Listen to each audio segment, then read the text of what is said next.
You like blocks? Last time I put a lot of time into external exterior expansion into my city, and today we are going to tackle a special project within the city. It's something I started quite a bit ago now, and now that my city has been established in my videos, I'm ready to really crack down on it. Today's project brings me back to the front of the city, to this weird alley with this spoiler-walled corner building, which houses the project I have kept super secret and totally have not spoiled in my thumbnail and title. Now that I'm ready to show what I'm doing, let me take that yucky dirt out. As you can see, I have started a rare and scary interior for this building.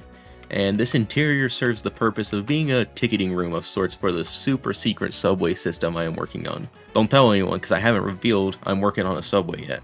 I still got a couple things to do, obviously, but overall it's going to remain the same. In the center are a few benches. Maybe you're waiting for someone, maybe you're waiting for a train that may or may not be around. Spoilers. Whatever reason, places to sit are nice. To the left are a couple ticketing machines and an ATM. It's a fun little design that works pretty well in my opinion with the pure black concrete screen in the back. It's cool. Then a not computer service booth that might be used for ticketing, customer service, information kind of stuff, simple window service thing. And finally, the most important part to any secret, unknown, no spoiler subway, a fare gate. Designing something at this scale to look like actual turnstiles, as far as I know, is impossible, so I tried something close with these end rods. It kind of looks like a swinging gate, as seen with the one that's opened up already. I don't know if I like the end rods, which I'm using a resource pack to remove the base in favor of making them look a lot more like light strips. But either way, especially with the particles, which I don't believe I can remove, I don't think they're quite right for this gate, but honestly, right now I have no idea what else I might use, so they stick for now.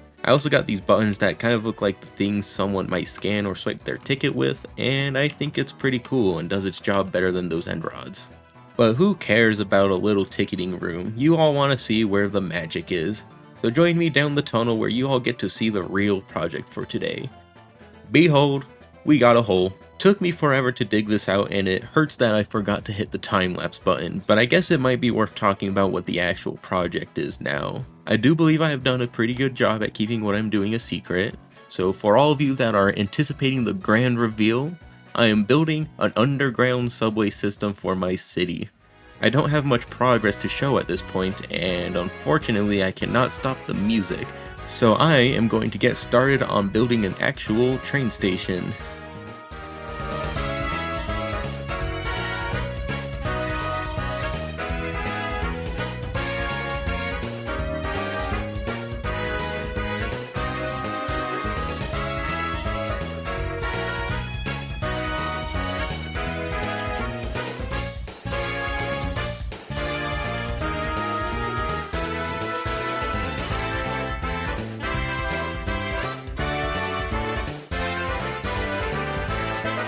Before we make our way back to the basement, I would like to return to the ticketing room, where I've also gone in and finished the interior for.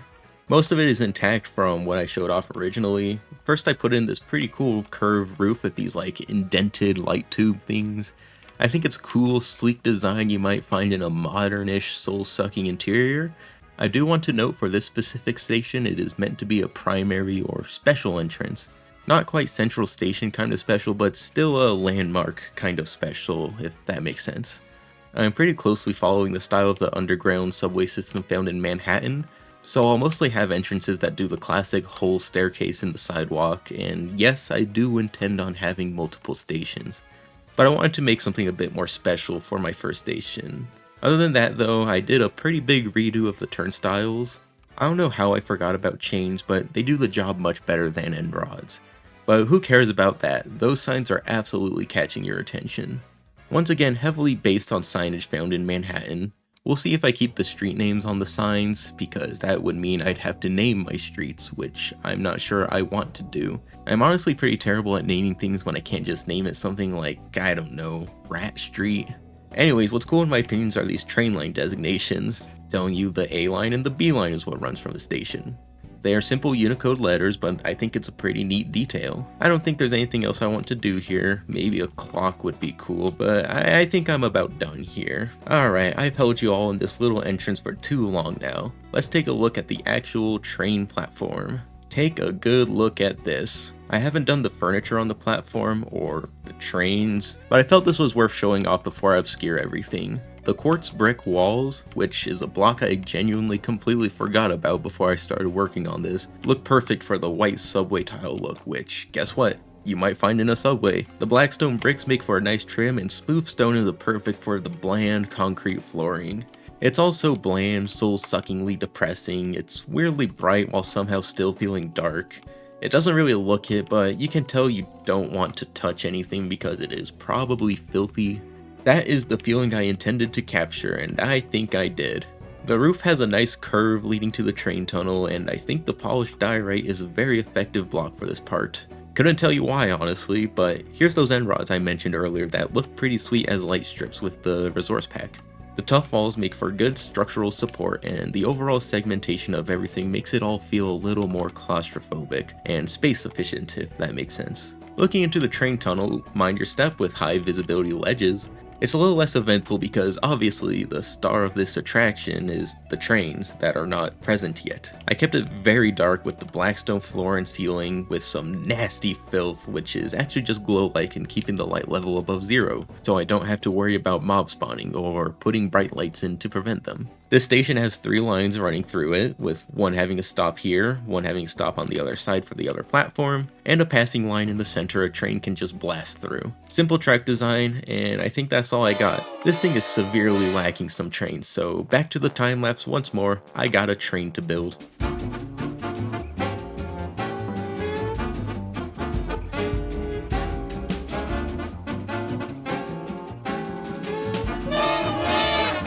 Here we are. I do plan on building more trains in this tunnel, but for the sake of showing everything off, I do think it will be best to show off the train design and its effect in the station right now with just the one here. This train has been sort of captured in motion. It's not quite at a stop to be boarded yet, but it has been strategically placed to frame a scene. When you first step onto the platform, I wanted the tunnel to still be visible with what will be another train at a stop on the other side, while you can look to the right to see what will be a seemingly endless tunnel, and when you look to the left, you have the view of an oncoming train. As for the actual train itself, it's a bit easier to see from the other platform here. The shape is pretty simple and the grindstones do a great job for the wheels, but like I said, overall I kept it pretty simple.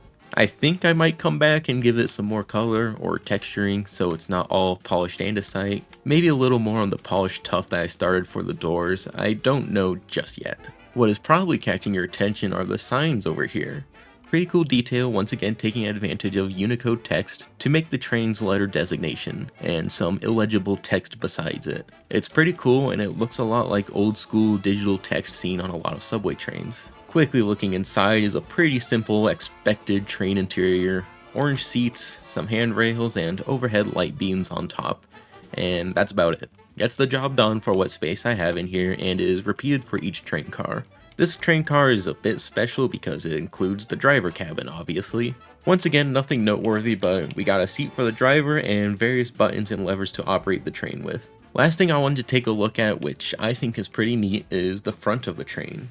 First is the route designation up top, which takes advantage of a custom head I made.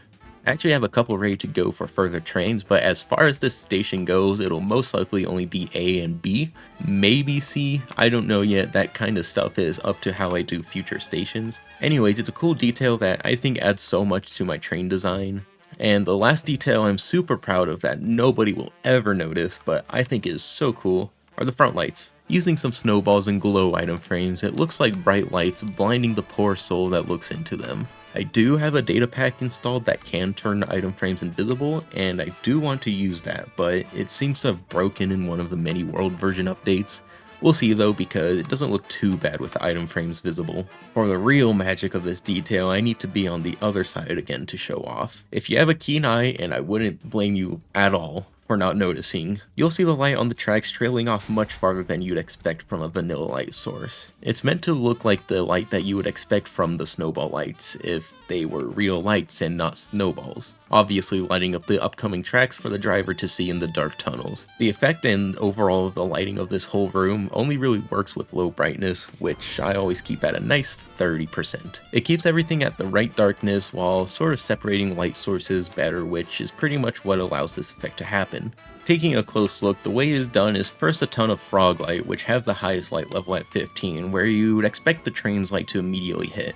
Sorta gradually going down until I switch to torches, which are light level 14. Unfortunately, light level 13, as far as I know, are only on active furnaces, so not really feasible at all to use here. But past a few layers of torches are candles stacked in 4, which gives a light level of 12, and are at the point where I think natural light trail off will work fine. It has taken a ton of tinkering to get it to this point, and I'm probably going to be tinkering with it even more, trying to get it a lot smoother because I know I can do it a bit better. One more thing I need to get in for this project are 2 more trains, so with a little bit of movie magic, we have a finished scene to take a look at.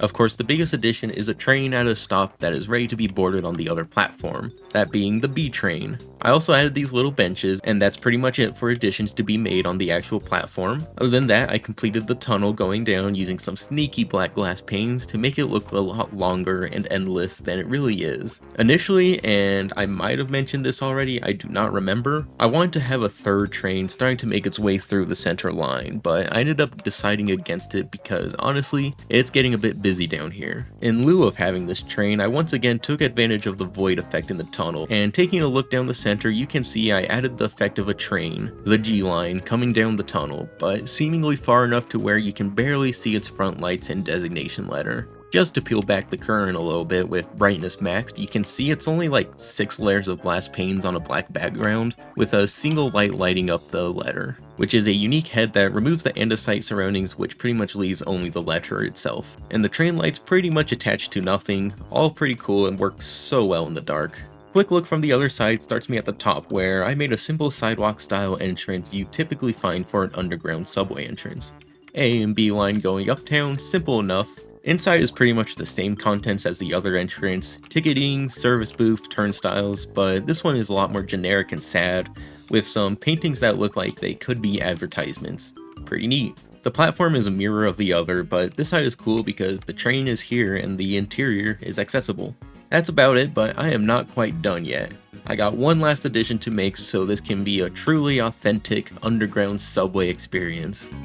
First I need some of these, a few of these. Toss these guys in here with one of these. Toss in one of those. And finally one of these. Thank you. I'm gonna need you. Come on. Come on. There you go. Come on, don't you want to feel the wonders of public transit? Come on down here.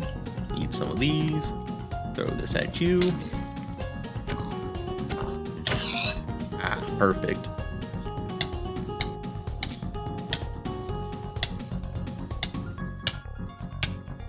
Perfect. We got a collection of filthy rats to fill out the subway.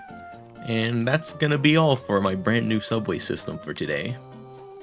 One extra thing I would like to do is show a bit of what I've been working on in the actual city. I've gone in and continued a ton of bulk work down this street, and I'm very pleased with the progress I have made, especially with the time it took to get these done, that being about a week, not even actually. First are these 2 similarly brick buildings, then this green building next to this white building taking advantage of new pale wood, which is a pretty neat block I want to work with a lot more. And lastly, a much taller office-style building attached to a hotel-y apartment thing.